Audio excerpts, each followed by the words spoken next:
Finalement, comment créer des synergies entre chercheurs, patients experts et médecins au bénéfice de la lutte contre la maladie? Et bien sûr, on va s'appuyer sur un témoignage d'un duo gagnant qui est ici présent, hein, avec un médecin, patient et donc l'exemple de la NMO. Et naturellement, je m'adresse à ce duo, donc à Souad Mazari et au professeur Marinier. Est-ce qu'on peut revenir avec vous sur la naissance de l'association NMO France, qui a donc été à l'initiative de Souad et fortement encouragée par vous, parce que justement, il manquait un interlocuteur. Racontez-nous un petit peu, chacun finalement Je sais pas. Tu voulais commencer peut-être? Allez, Souad, on rappelle la je ne sais pas si on peut dire à l'initiative. C'est la 3e fois que vous m'annonciez mon diagnostic. Pas moi. Hein. J'ai une première annonce, ce que vous avez raison. Ce projet de faire une double, voire une 3e annonce diagnostique. Un temps d'annonce. Un temps d'annonce. Et avec vous, j'ai eu ce temps d'annonce. 3e temps d'annonce. 3e temps d'annonce. C'est plus facile, j'arrive en dernier. Normalement, voilà, les choses ont déjà été un peu... Voilà, j'avais eu ce pic, il y a eu plusieurs mois. Donc 2 ou 3 mois peut-être. C'était au moment où je commençais le rituximab. Et c'est là où, encore une fois, c'est très important parce que ça m'a permis de prendre du recul, où je me souviens que j'étais dans votre bureau, vous m'expliquiez la maladie, et que j'étais complètement effarée. Et je disais... Oh, et je crois que j'entendais rien. Et d'avoir encore une fois, d'une autre manière, c'était très rassurant, c'était très important. Et c'est à ce moment-là que j'ai demandé, mais est-ce qu'il existe une association? Et là, vous m'avez dit... Alors, vous m'avez surtout dit, qu'est-ce que je peux faire? Et vous vouliez être acteur, en fait. Vous m'avez dit, je veux faire quelque chose. Et j'ai dit, moi, j'ai une idée. Ça fait 15 ans que je travaille dans ce domaine-là et on manque un interlocuteur officiel représentant les patients. Quelque chose qui manque, qui est, comme l'a dit Claudie tout à l'heure, extrêmement structurant, à la fois, bien sûr, pour la communauté de patients, mais aussi pour les interactions avec les tutelles, avec les ministères, même au niveau européen. Alors, je vous ai dit que ça ne va pas être une histoire facile. D'ailleurs, une des premières étapes a été de venir ici à l'INSERM. Et je suis tellement contente qu'on parle de ça lors de cette journée nationale de la NMO, c'est comment tout ça est né. Et au HCL, l'hôpital Pierre-Vertemer, vous nous faites l'annonce de ce projet des maladies rares, Eugène Devic, lyonnais, c'est né à Lyon. Et c'est très fort, c'est très très fort. La journée nationale de la NMO est née à Lyon. Et c'est vraiment rendre hommage à tout ça. C'est partir d'Eugène Devic à la recherche, aux scientifiques, aux patients, et faire en sorte que tous ensemble, on œuvre pour les patients. Et soit, je voudrais quand même rapporter que une des premières questions que vous avez posées, c'est est-ce qu'il existe une association à qui je puisse m'adresser? Cette association n'existait pas, vous avez dit, du coup, je vais la faire. Donc, vous êtes bien retrouvés sur ce que disait le professeur Marinier, c'est que j'ai dit, mais qu'est-ce que je peux faire? J'étais tellement sidérée d'avoir eu 4 ans d'errance sur des symptômes qui étaient, selon moi, et pour la science, pour les critères diagnostiques très significatifs de la neuromyélite optique. Je ne pouvais pas rester sans me bouger, sans faire bouger les lignes. C'était d'une importance majeure et capitale, même si à ce moment-là, j'étais totalement dans le noir et que j'étais complètement ignorante de ce qui m'arrivait parce que d'abord le déni pour survivre, et puis ce besoin, oui, je l'ai fait pour moi. D'abord, c'était de survivre à ce qui venait d'arriver et que je ne souhaitais pas que ça arrive à nouveau. Donc oui, faire quelque chose ensemble. Ouais. On s'est rencontrés donc, avec le professeur Marinier aussi. Vous vouliez savoir comment on faisait pour créer une association de patients. Donc, on vous a donné quelques indications, quelques pistes à suivre, mais c'est vous qui avez fait le travail finalement. 2 ans après, l'association, elle était créée. Voilà, donc ça a quand même été assez rapide. Assez rapide. Et moi, je me souviens d'avoir rencontré quelqu'un qui était déterminé, qui voulait faire bouger les choses.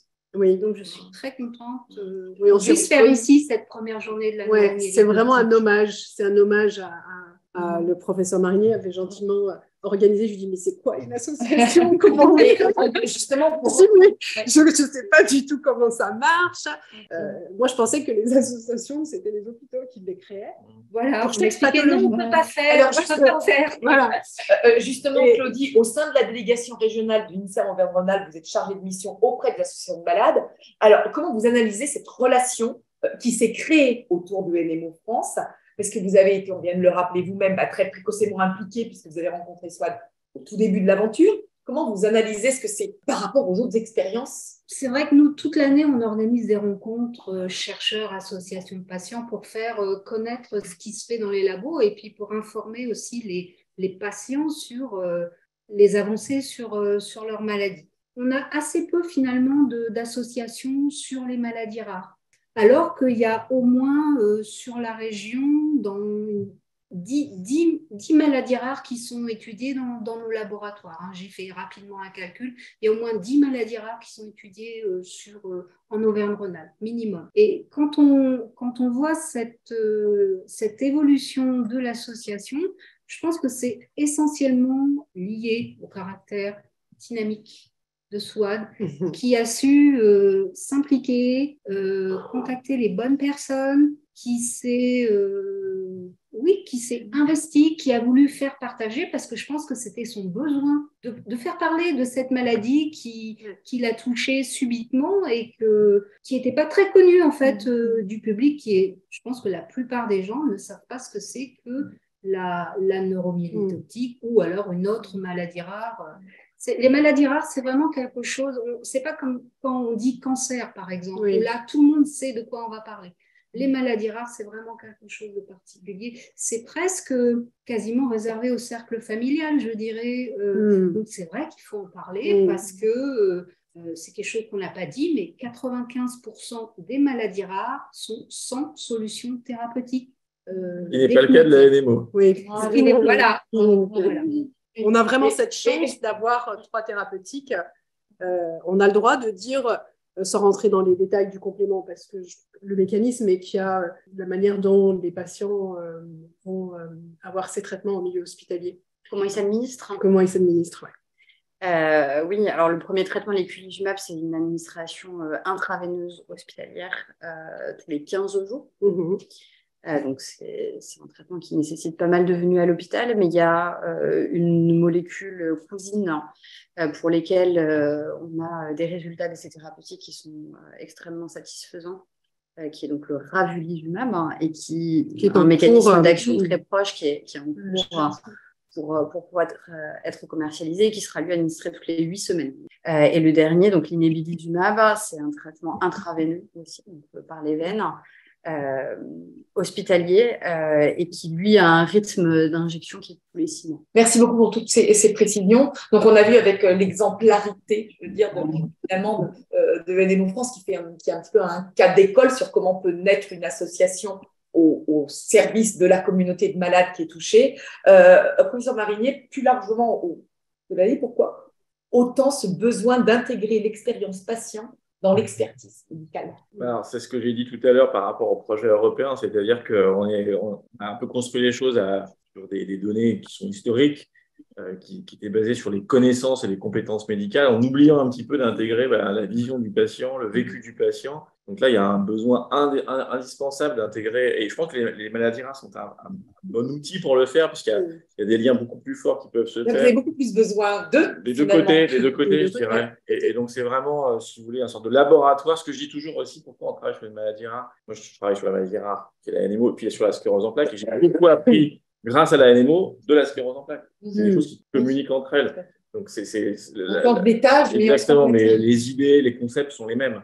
Et c'est souvent plus facile, à la fois dans les interactions avec les patients, dans les communautés nationales et internationales, de travailler sur les maladies rares, parce qu'on est un plus petit nombre, mais on se connaît tous et ça circule vite l'information, que parfois c'est des grosses structures, les cancers, les choses comme ça, où il y a moins d'interactions possibles.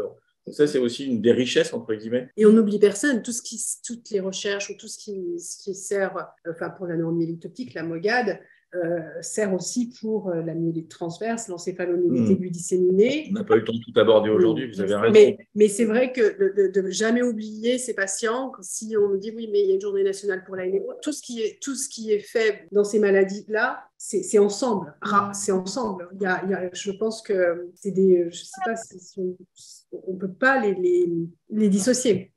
Et justement, Souad Mazari, alors, on l'a évoqué en tout début de la rencontre, au-delà de la communication avec les neurologues, ce dont on vient de beaucoup parler, l'objectif, c'est aussi de sensibiliser d'autres professions que je qualifierais de périphériques, c'est-à-dire les généralistes, les ophtalmos, d'autres. En quoi cette reconnaissance, finalement, par les neurologues vous légitime face à toutes ces autres professions? Je pense qu'il y a beaucoup de choses qui sont faites dans la santé, que ce soit les ophtalmologues, ils ont des rassemblements. La filière Brain Team, c'est plutôt la filière Brain Team qui va aller sensibiliser les médecins généralistes lors de congrès spéciaux des généralistes. Je ne pense pas que l'association, nous, on irait... vraiment, c'est sensibiliser le patient. Nous, on a des éclaireurs. Nos éclaireurs, ce sont les patients qui souhaitent rejoindre l'association et à qui on fournit des flyers, des affiches et cette première page du protocole national de diagnostic et de soins qui explique la maladie, de la donner à son généraliste, parce que c'est vrai que si je vais voir un généraliste, je ne sais pas, il n'y aura pas de patient. Et nous, entre nous, on est à peu près 430 et on a l'impression qu'on parle beaucoup de la NMO, etc. Mais ce que je rappelle aux patients, c'est que quand on sort de notre communauté, quand vous allez dans un hôpital lambda, le neurologue va vous dire moi j'ai eu un patient dans ma vie. Ça reste une maladie rare. Ça reste une maladie rare. Donc il ne faut pas se tromper, il faut aller au bon endroit. Il ne faut pas s'épuiser et il faut avoir le soutien du centre de référence de la filière Brain Team, d'Alliance Maladies Rares pour capitaliser et pas inonder, être précis et fléché. Merci beaucoup. Quelles sont vos attentes par rapport au PNMR4, alors qu'il doit sortir début mars, donc on ne va pas déflorer, on ne sait encore pas ce qu'il y a dedans. Qu'est-ce que vous en attendez? Et on sait aussi que pour la labellisation par le plan national maladies rares, il faut intégrer une association. Donc finalement, vous avez besoin les uns des autres. Petit tour de table de vos attentes. On peut commencer. Alors, bien sûr, la première attente, c'est que le MIRSEM soit relabellisé. Notre volonté, c'était de labelliser les centres qui aujourd'hui sont très actifs dans le monde de la NMO, mais n'étaient pas labellisés. Donc, c'est comme des centres de compétences. Donc, ça, c'est vraiment, on espère que ce soit le cas. Et puis, c'est un peu pareil, le nerf de la guerre, c'est les financements. On espère que l'enveloppe soit suffisante pour pouvoir poursuivre ce qui a été débuté. Quelques inquiétudes malgré tout autour de ça. Donc, on compte aussi sur vous, les associations de patients, pour faire pression. Donc, il y a une dynamique qui a été engagée et qu'il faut la poursuivre. C'est exactement ça. Ce que je souhaite, moi, pour le PNMR4, c'est que tout ce qui a été fait moi, je les ai tous lus, le 1, le 2, le 3, et de ne pas relâcher et le PNMR3 a permis cette réduction de diagnostic. Aujourd'hui, dans la neuromyélite optique et la MOGAD, on a des diagnostics très, très, très rapide. Et en France, grâce à ce plan national et grâce au centre expert, grâce à ces labellisations, il ne faut pas qu'on redescende en dessous parce qu'on va perdre en qualité. Donc vraiment, il faut qu'on se mobilise au niveau du plaidoyer. J'appelle vraiment que ce PNMR4 n'oublie pas de continuer à faire progresser et à soutenir financièrement tous les projets, toutes les filières, tous les centres, parce qu'on y gagne. Le patient y gagne, la France y gagne et on fera des économies. Si les gens qui ont la neuromyélite optique sont diagnostiqués, il y a moins d'impact, il n'y a pas de handicap et c'est quelqu'un qui garde sa place dans la société.